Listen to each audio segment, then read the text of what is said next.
shit. So, Enryu or Enel is above island level. This is fucking crazy. This dude used this big ass ball of lightning, and he called it Kingdom Come, which is fitting because he's a god, right? And he eviscerates the entire island as well as the white sea around it, and it creates this hole that goes all the way down to the blue sea. What the fuck? What the fuck, yo? The power scaling, like, god damn. I don't think you guys understand how much force is needed to destroy an island, okay? Like, that is a lot of destructive force. This is beyond anything I thought One Piece was currently at, okay? This is, wow, this is fucking crazy. Island level.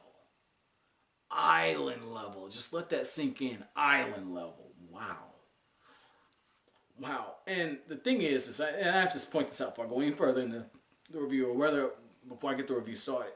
In order for, you to look at power scales and stuff, you have to understand there's attack potency, okay? That just, even though you can destroy an island, it doesn't mean that when Luffy and Enel fight and everything that they're delivering blows that should just wipe out everything in existence. It's not that. Attack potency is, you're hitting somebody with attack strong enough to do that, which means you're durable enough to keep it from like absorbing it. I mean, there's a science to it. So I mean, I can understand it, but wow, island level. So this chapter, obviously, that is the huge high point. I will probably, hopefully, do a thumbnail with that. But wow, like the thing about just this chapter in general is Luffy. He's running all up and down the tree vine, and so we see a few panels of that. And Wiper going through massive carnage is continuing, and that's when the Kingdom Come happens, and that's cool to see that, okay? Because just before that, Luffy had the brief moment where he and Enel have words, and Enel just snaps apart the top of the tree, and Luffy comes crashing down. Luffy has that giant ball of gold that's attached to his arm, suddenly weighing him down because he's made out of rubber. He's holding on to one of the limbs, and so he drags himself back up. And Kingdom Come happens. I mean, there's a lot taking place in this chapter. Obviously, the high point is Kingdom Come, but the other thing that takes place is after Nami reunites with Luffy and says, "You no longer have to try to save me. Let's get out of here. Saving our life comes first." I like how Oda once again uses Nami, which this would be her point for even being here, is to be that normal person, the reader, if you will, to say, Luffy, you're crazy right now. You don't have anything left to prove. Saving ourselves, saving your crew is more important. If you start fighting, he's got enough power to where he can wipe out everybody. And yet Luffy has that moment where it's just like, it's almost like when he takes the hat and he puts the hat on. It's kind of like one of those moments, okay? Luffy's like, look, Noland was not lying. That diamond guy, that's what he calls him in the Viz translation, Cricket. He says that diamond guy, he and his people, they're searching the bottom of the sea for this bell. And we get the flashback where he's like, I'm at war with my ancestor. And Luffy's like, if I could ring that bell from up here, which explains the flashback, but if I can ring that bell up here, then obviously what's going to happen, they're going to hear it and they're going to know that he wasn't lying. I'm going to bring that bell.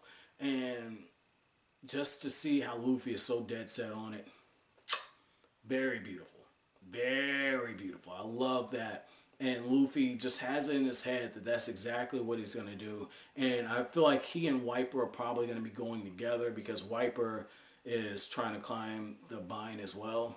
And, Wiper does get told, like, hey, you're too injured to try and do this. And yet it just makes for the best payoff if Wiper and Luffy ring the bell together. Or maybe Wiper does it because he has more reason. Yet, Oda just gave Luffy a reason to do so. So this was very good.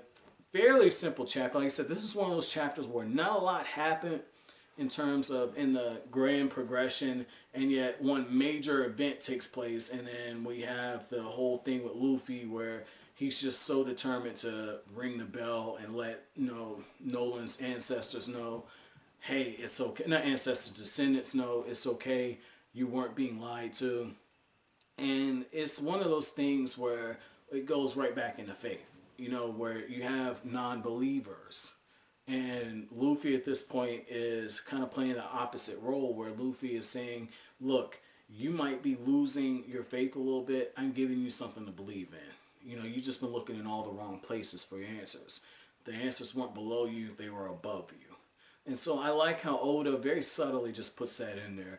Very good chapter. Like I said, very symbolic. I cannot wait to go back and do the One Piece in depth video where I just go over everything, like the hidden messages and themes for what's taking place. Very good. I'm going to do it for this arc once I get caught up. So my chapter question for you guys is between Luffy and Wiper. Which one did you think is more deserving of ringing the bell? But as always, guys, if you like anything I had to say, hit that like button, as it really helps the channel out. Make sure you comment, rate, subscribe, and share. I will greatly appreciate it. Thank you for watching. Have an awesome day, guys.